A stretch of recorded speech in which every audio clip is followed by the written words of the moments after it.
Well, good evening.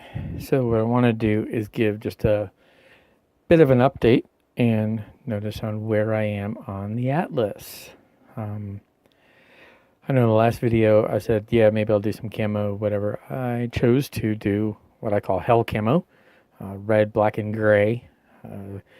This keeps with my gray and red theme of the lance that I have. I kind of like that overall look, that overall color, and it came out better than I expected. I decided to do just an airbrush soft edge, black, gray, and red, and you'll see when we look at some of the other pieces, it shows up a little bit more than on the dynamics of the face here of the Atlas. So here's the torso. It's probably 90% done. I have a couple other cleanup spots I want to do on her.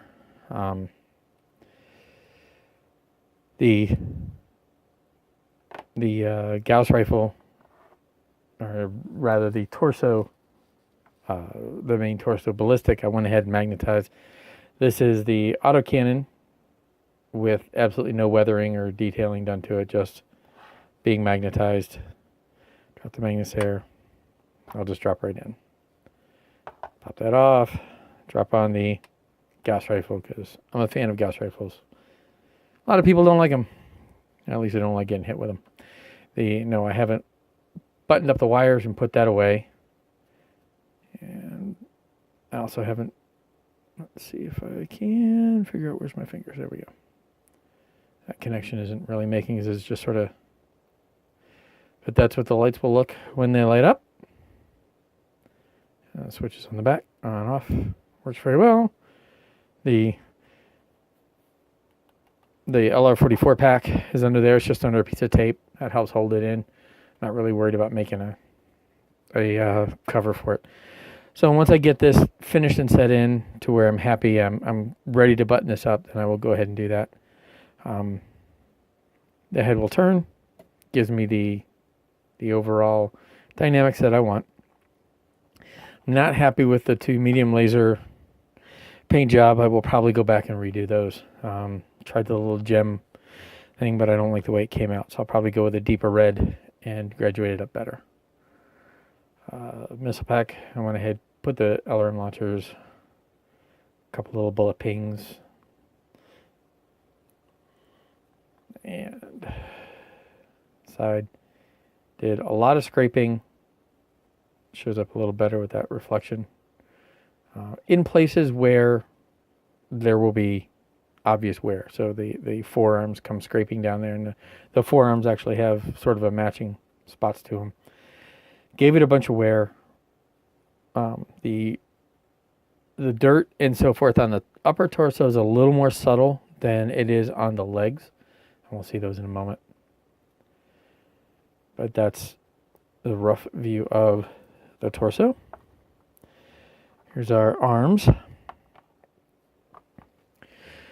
I want to shade that just a little bit. I decided to go with sort of a look like those panels got blown off, blown out. So there's scorch marks all around where the new panels are. That's what I meant about how the forearms all scraped up on the inside. Now the outside I didn't do much on, because it will have large laser pods on the outside. I will go ahead and point those out a little bit later. And this one's a little bit more dirty, a little more worn, a little older. Again, scratches on the fronts. I also put different colors, reds and blues, like he's been punching other mechs with other colors. You know, kind of doing a little, telling a story with your paint job. That's a nice view of the hell camo. I really like the way that looks, just overall, as a neat little design. There's that red, gray, and black camouflage you can buy for clothes. I kind of like it. This is one of the legs that's pretty close to done. A lot of scratches, a lot of weathering. I want to do dust weathering, especially a little more down here on the bottom on the foot.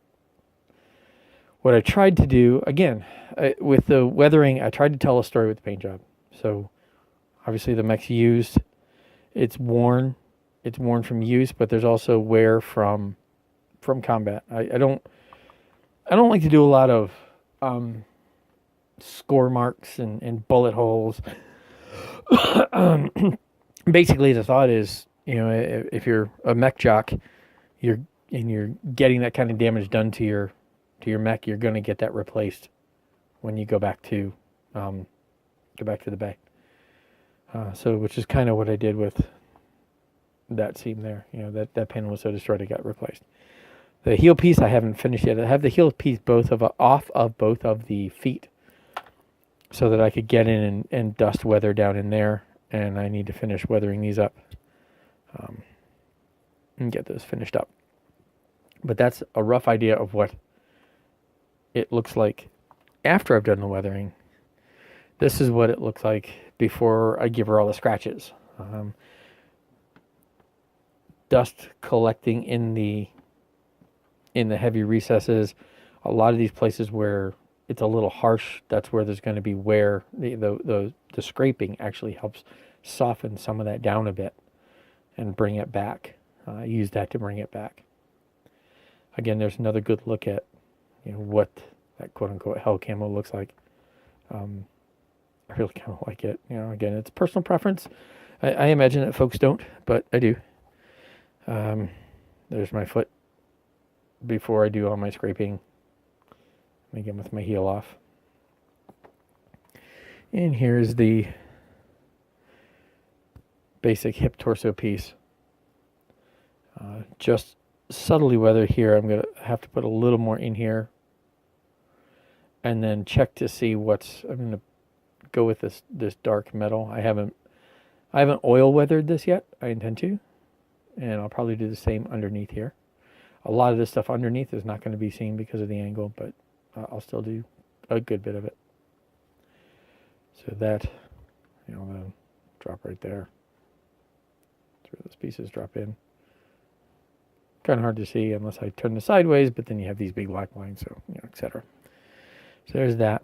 So what I did here, these are the large lasers that are part of that will go onto the arms. They'll mount on the arm like that. And I intentionally painted and weathered these different. Instead of using my airbrush, I decided to treat these as if these, like these were modular, removable. You'd mount them, reuse them, replace them. This one here, I put a lot more weathering on, a lot more wear. Whereas, let's say this one is more new. And I'll put one on one arm. I'll put, each of these on the same arm, so it looks like they've been replacing them. Did a little bit of heat scoring from having been used. I kind of like the way that came out. Just give it a little bit of a burn. I did a similar thing with the Gauss rifle. Didn't come out as nice because I had the camo sort of spiraling up, so it kind of lost some of that look, but it's still there. You still have the discoloration from the heat. So I was actually kind of happy with the way that came out. So I'm actually thinking that I might be able to have this finished and with the lance in maybe at the end of this weekend. So kind of running out of time. I've got a lot of work stuff coming. So there, I just want to go ahead and show this out, show some of the things you can do, or at least what I can do, what I felt I could do. I'm sure a lot of folks, the military modelers could do could take some of their skills, and I've been kind of trying to use some of those techniques to do this, and in something that's not, a tank, and get sort of a tank look for a battle mech, and I'm kind of liking the way it's coming out. I just wanted to share it. Feel free to offer suggestions, critiques, whatever. But I hope that you like this, and pretty soon hope to have a reveal video up for you. Thank you very much.